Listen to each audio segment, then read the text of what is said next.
Zero, একটু zero. তারপর আবার পুরো কথাটা পরিষ্কার করে বলে উঠল টিয়া। চিনায়ন, ও চিনায়ন, একটু জিরো। ফেলুদার ভুরু কুঁচকে গেছে। বলল, ত্রিনয়নকে? কালীকিঙ্কর বাবু হো হো করে হেসে উঠে বললেন,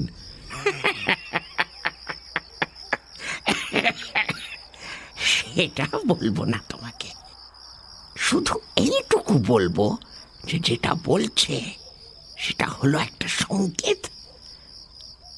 12 ঘন্টা সময় আছে তোমার। দেখো তো তুমি সংকেতটা বার করতে পারো কিনা। আমার সিন্ধুকের সঙ্গে সংকেতটার যোগ আছে, বলে দিলাম। ফেলুদা বলল, টিয়াকে ওটা শেখানোর পেছনে কোনো উদ্দেশ্য আছে কিনা সেটা জানতে পারি কি? নিশ্চয়ই পারো, বললেন কালীকিঙ্কর মজুমদার। বয়সের সঙ্গে অধিকাংশ মানুষের স্মরণ শক্তি কমে আসে, সেটা জানো তো। বছর 3 আগে একদিন সকালে হঠাৎ দেখি সিন্ধুকের সংকেতটা মনে আসছে না। বিশ্বাস করবে, সারা দিন চেষ্টা করেও নম্বরটা মনে করতে পারিনি।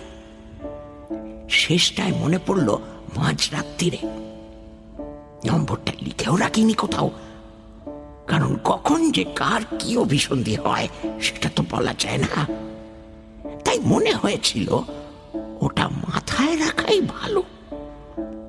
এক আমার ছেলে জানতো, কিন্তু সে থাকে বাইরে বাইরে। তাই পরদিনই একটা টিয়া সংগ্রহ করে নম্বরটা একটা সাংকেতিক চেহারা দিয়ে পাখিটাকে পড়িয়ে দিই। এখনো মাঝে মাঝেই সংকেতটা বলে ওঠে। অন্য পাখিরা যেমন বলে রাধা কিষাণ বা ঠাকুর বাদ দাও। ফেলুদা সিন্দুকটার দিকে দেখছিল।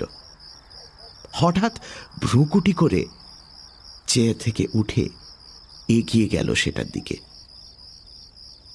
তারপর ফিরে এসে টেবিলের ওপর থেকে মোমবাতিটা তুলে নিয়ে আবার ফিরে গেল সিন্দুকটার দিকে। কি দেখছো ভাই? বললেন কালীকিঙ্কর বাবু। তোমার ডিটেকটিভের চোখে কিছু ধরা পড়ল নাকি? ফেলুদা সিন্দুকের সামনেটা পরীক্ষা করে বলল, আপনার সিন্ধুকের দরজার ওপর কিঞ্চিত বলপ্রয়োগ করা হয়েছে বলে মনে হয়। বোধহয় কেউ দরজাটা খুলতে চেষ্টা করেছিল। কালীকিঙ্কর বাবু গম্ভীর হয়ে গেলেন। তুমি এ বিষয়ে নিশ্চিত? ফেলুদা মোমবাতিটা আবার টেবিলের ওপর রেখে বলল, ঝাড়পোছ করতে গিয়ে এরকম দাগ পড়বে বলে মনে হয় না, কিন্তু এ ধরনের ঘটনার কোনো সম্ভাবনা আছে কি সেটা আপনিই ভালো বলতে পারবেন। কালীকিঙ্কর বাবু একটু ভেবে বললেন, বাড়িতে লোক বলতে তো আমি, কুকুল, রাজেন, আমার ড্রাইভার মণিলাল, ঠাকুর আর মালি। আমার ছেলে বিশ্বনাথ দিন 5 হলো এসেছে। ও থাকে কলকাতায়, ব্যবসা করে। আমার সঙ্গে যোগাযোগ বিশেষ নেই। এবারে এসেছে ওই যা বললাম আমার অসুখের খবর পেয়ে। গত সোমবার সকালে আমার বাগানের বেঞ্চিটায় বসেছিলাম। ওঠার সঙ্গে সঙ্গে চোখে অন্ধকার দেখে আবার বেঞ্চিতেই পড়ে যাই। রাজেন পলাশী থেকে বিশ্বনাথকে ফোন করে দেয়। ও পরদিনই ডাক্তার নিয়ে চলে আসে। মনে হচ্ছে একটা ছোটখাটো হার্ট অ্যাটাক হয়ে গেল। যাই হোক, আমার এমনিতেও আর বেশি দিন নেই সেটা আমি জানি। এই শেষ কটা দিন কি সংশয়ের মধ্যে কাটাতে হবে? আমার ঘরে ঢুকে ডাকাত আমার সিন্দুক ভাঙবে। ফেলুদা কালীকিঙ্কর বাবুকে আশ্বাস দিল, আমার সন্দেহ নির্ভুল নাও হতে পারে। হয়তো সিন্দুকটা যখন প্রথম বসানো হয়েছিল তখনই ঘষাটা লেগেছিল। দাগগুলো টাটকা না পুরনো সেটা এই মোমবাতির আলোতে বোঝা যাচ্ছে না। কাল সকালে আরেকবার দেখব। আপনার চাকরটি বিশ্বাসী তো? গোকুল আছে প্রায় 30 বছর। আর রাজেনবাবু?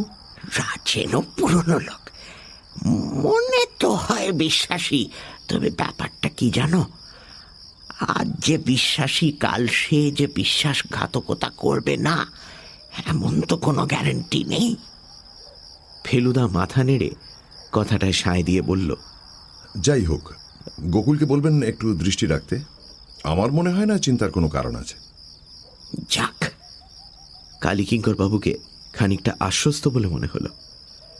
আমরা উঠে পড়লাম। ভদ্রলোক বললেন, গোকুল তোমাদের ঘর দেখিয়ে দেবে। লেপ, কম্বল, তোষক, বালিশ, মশারি সব কিছুরই ব্যবস্থা আছে। বিশ্বনাথ একটু বহরমপুরে গেছে, এই ফিরল বলে। ও এলে তোমরা খাওয়া দাওয়া করে নিও। কাল সকালে যাওয়ার আগে যদি চাও তো আমার গাড়িতে করে আশেপাশে একটু ঘুরে দেখে নিও। যদিও দ্রষ্টব্য বলে খুব যে একটা কিছু আছে তা নয়। ফেলুদা টেবিলের ওপর থেকে বইগুলো নিয়ে এলো। গুড নাইট করার আগে কালীকিঙ্কর বাবু আর একবার হেয়ালির কথাটা মনে করিয়ে দিলেন। ওটার সমাধান করতে পারলে তোমাকে আমার গ্যাবোরিও সেটটা উপহার দেব। Good night. গোকুল আমাদের সঙ্গে নিয়ে দুটো বারান্দা পেরিয়ে আমাদের ঘর দেখিয়ে দিল। আগে থেকেই ঘরে একটা লণ্ঠন রাখা ছিল। সুটকেস আর হোল্ডলও দেখলাম ঘরের এক কোণে রাখা রয়েছে। কালীকিঙ্কর বাবুর ঘরের চেয়ে এই ঘরটা ছোট হলেও জিনিসপত্র কম থাকাতে হাঁটা চলার জায়গা এটাতে একটু বেশি। ফর্সা চাদর পাতা খাটের ওপর বসে ফেলুদা বলল, সংকেতটা মনে পড়ছে তপসে? এই রে, ত্রিনয়ন নামটা মনে আছে, কিন্তু সমস্ত সংকেতটা জিজ্ঞেস করে ফেলুদা পেঁচে ফেলে দিয়েছে। পারলি না তো? ঝোলা থেকে আমার খাতাটা বার করে সংকেতটা লিখে ফেল। গ্যাবোরিয়ার বইগুলোর উপর বেজায় লোভ হচ্ছে। খাতা পেন্সিল নিয়ে বসার পর ফেলুদা বলল, আর আমি গোটা গোটা অক্ষরে লিখে ফেললাম, ত্রিনয়ন ও ত্রিনয়ন একটু জিরো। লিখে নিজেরই মনে হলো, এ আবার কিরকমের সংকেত? এ তো মাথা মুন্ডু কিছুই বোঝা যায় না। ফেলুদা এর সমাধান করবে কি করে? ফেলুদা এদিকে বিছানা ছেড়ে উঠে গিয়ে জানলা খুলে বাইরে দেখছে। জ্যোৎস্না রাত, বোধহয় পূর্ণিমা। আমি ফেলুদার পাশে গিয়ে দাঁড়ালাম। এটা বাড়ির পেছন দিক। ফেলুদা বলল, একটা পুকুর টুকুর গোছের কিছু আছে বলে মনে হচ্ছে ডান দিকটায়। ঘন গাছপালার ফাঁক দিয়ে দূরে জল চিকমিক করছে, সেটা আমিও দেখেছি। এক টানা ঝিঁঝি ডেকে চলেছে। তার সঙ্গে এই মাত্র যোগ হল শেয়ালের ডাক। আমার মনে হলো এত নির্জন জায়গায় এর আগে কখনো আসিনি। জানলা দিয়ে ঠান্ডা হাওয়া আসছিল। ফেলুদা পাল্লা দুটো বন্ধ করতেই একটা মোটরের আওয়াজ পেলাম। এটা অন্য গাড়ি, সেই বিশাল প্রাচীন আমেরিকান গাড়ি নয়। বিশ্বনাথ মজুমদার এলেন বলে মনে হচ্ছে, ফেলুদা মন্তব্য করল। তার মানে এবার খেতে ডাকবে। সত্যি বলতে কি, বেশ খিদে পেয়ে গিয়েছিল। একটায় ট্রেন ধরবো বলে সকালে খেয়ে বেরিয়েছি। পথে রানাঘাট স্টেশনে অবশ্যই মিষ্টি আর চা খেয়ে নিয়েছিলাম। হয়তো এমনিতে খিদে পেত না, কারণ ঘড়িতে বলছে সবেমাত্র 8টা বেজেছে। কিন্তু এখানে তো আর কিছু করার নেই। এমনকি লণ্ঠনের আলোতে বইও পড়া যাবে না। তাই মনে হচ্ছিল খেয়ে দিয়ে কম্বলের তলায় ঢুকতে পারলে মন্দ হয় না। এতক্ষণ খেয়াল করিনি, এবার দেখলাম আমাদের ঘরের দেয়ালে একটা ছবি রয়েছে, আর ফেলুদা সেটার দিকে চেয়ে আছে। ফটো নয়, আঁকা ছবি, আর বেশ বড়। সেটা যে কালীকিঙ্কর বাবুর পূর্বপুরুষের ছবি তাতে কোনো সন্দেহ নেই। খালি গায়ে বসে আছেন বাবু চেয়ারের ওপর। পাকানো গোঁফ, কাঁধ অব্দি লম্বা চুল, টানা টানা চোখ, আর বিরাট চওড়া কাঁধ। মুগুর ভাজা, কুস্তি করা শরীর। ফিস ফিস করে বলল ফেলুদা। মনে হচ্ছে ইনি সেই প্রথম ডাকাত জমিদার। বাইরে পায়ের শব্দ। আমরা দুজনেই দরজার দিকে চাইলাম। গোকুল বাইরে একটা লণ্ঠন রেখে গিয়েছিল, আর আলোটা ঢেকে প্রথমে একটা ছায়া ঘরের মেঝেতে পড়ল, আর তারপর একটা অচেনা মানুষ চৌকাঠের বাইরে এসে দাঁড়ালো। ইনি কি বিশ্বনাথ মজুমদার? না, হতেই পারে না। খাটো করে পরা ধুতি, গায়ে ছাই রঙের পাঞ্জাবি, ঝোঁপো গোপ, আর চোখে পুরু চশমা। ভদ্রলোক গলা বাড়িয়ে ভরুকুচকে বোধহয় আমাদের খুঁজছেন। কিছু বলবেন রাজেনবাবু? ফেলুদা প্রশ্ন করল। ভদ্রলোক যেন এতক্ষণে আমাদের দেখতে পেলেন। এবার সর্দি বসা গলায় কথা এলো। ছোটবাবু ফিরেছেন, ভাত দিতে বলেছি, গোকুল আপনাদের খবর দেবে। রাজেনবাবু চলে গেলেন। কিসের গন্ধ বলো তো? আমি জিজ্ঞেস করলাম ফেলুদাকে। বুঝতে পারছিস না? ন্যাপথলিন। গরম পাঞ্জাবিটা সবেমাত্র বার করেছে ট্রাঙ্ক থেকে। রাজেনবাবুর পায়ের শব্দ মিলিয়ে যাওয়ার সঙ্গে সঙ্গে আবার বুঝতে পারলাম আমরা কি আশ্চর্য থমথমে পরিবেশের মধ্যে রয়েছি। এরকম জায়গায় দিনের পর দিন মানুষ থাকে কি করে? ফেলুদা পাশে থাকলে সাহসের অভাব হবে না জানি, কিন্তু না থাকলে এই আদ্যিকালের পুরো জমিদার বাড়িতে 5 মিনিটও থাকার সাধ্য হতো না আমার। কালীকিঙ্কর বাবু আবার নিজেই বললেন এ বাড়িতে নাকি এককালে খুন হয়েছিল। কোন ঘরে কে জানে।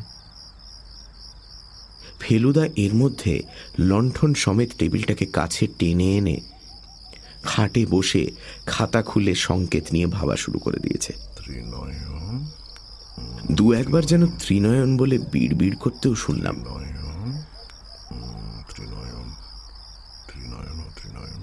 আমি আর কি করি, দরজা দিয়ে বেরিয়ে বাইরের বারান্দায় গিয়ে দাঁড়ালাম। ওটা কি? বুকটা ধড়াস করে উঠল। কি জানি একটা নড়ে উঠেছে বারান্দার ওদিকটায়, যেখানে লণ্ঠনের আলো অন্ধকারে মিশে গেছে। দাঁতে দাঁত চেপে চেয়ে রইলাম অন্ধকারের দিকে। এবার বুঝলাম ওটা একটা বিড়াল। ঠিক সাধারণ সাদা বা কালো বিড়াল নয়, এটার গায়ে বাঘের মতো ডোরা। বিড়ালটা কিছুক্ষণ আমার দিকে এক দৃষ্টে চেয়ে থেকে একটা হাই তুলে উল্টো দিকে ফিরে হেলতে দুলতে অন্ধকারের মধ্যে অদৃশ্য হয়ে গেল। তার কিছু পরেই শুনলাম কর্কশ গলায় টিয়ার ডাক। তারপরেই আবার সব চুপচাপ। বিশ্বনাথবাবুর ঘরটা কোথায় কে জানে? তিনি কি দোতলায় থাকেন না একতলায়? রাজেনবাবুই বা কোথায় থাকেন? আমাদের এমন ঘর দিয়েছে কেন যেখান থেকে কারুর কোনো সাড়া শব্দ পাওয়া যায় না?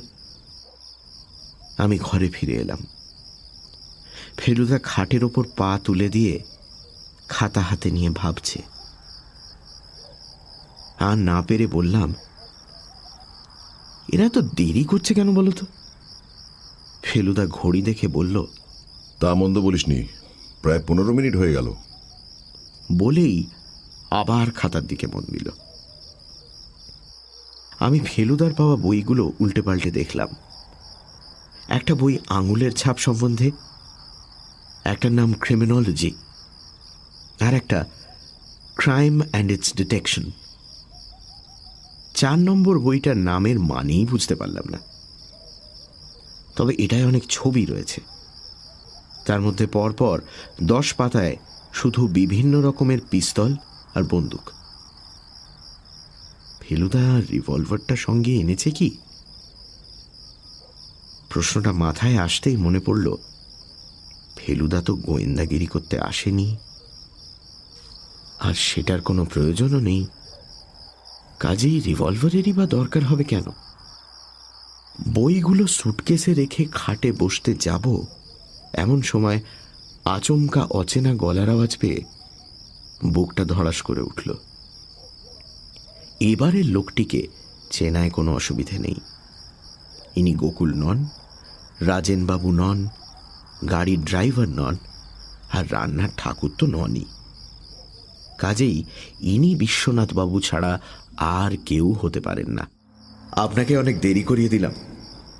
ভদ্রলোক ফেলুদাকে নমস্কার করে বললেন, আমার নাম বিশ্বনাথ মজুমদার। সেটা আর বলে দিতে হয় না। বাপের সঙ্গে বেশ মিল আছে চেহারায়, বিশেষ করে চোখ আর নাকে। বয়স 40-45 হবে। মাথার চুল এখনো সবই কাঁচা, গোঁপদাড়ি নেই, ঠোঁট দুটো অসম্ভব রকম পাতলা। ভদ্রলোককে আমার ভালো লাগলো না। কেন ভালো লাগলো না সেটা অবশ্যই বলা মুশকিল। একটা কারণ বোধ হয় উনি আমাদের এতক্ষণ বসিয়ে রেখেছেন, আর আরেকটা কারণ, যদিও এটা ভুল হতে পারে, ভদ্রলোক আমাদের দিকে চেয়ে হাসলেও সে হাসিটা কেন জানি খাঁটি বলে মনে হলো না। যেন আসলে সত্যি করে আমাদের দেখে খুশি হননি। সেটা হবেন আমরা চলে গেলে পর। ফেলুদা আর আমি বিশ্বনাথবাবুর সঙ্গে নিচে নেমে সোজা গিয়ে হাজির হলাম খাবার ঘরে। আমি ভেবেছিলাম মাটিতে বসে খেতে হবে। এখন দেখছি বেশ বড় একটা ডাইনিং টেবিল রয়েছে, আর তার উপরে রূপোর থালা, বাটি, গেলাস সাজানো রয়েছে। যে যার জায়গায় বসার পর বিশ্বনাথবাবু বললেন, আমার আবার কি শীত কি গ্রীষ্ম দুবেলা চান করার অভ্যেস, তাই একটু দেরি হয়ে গেল। ভদ্রলোকের গা থেকে দামি সাবানের গন্ধ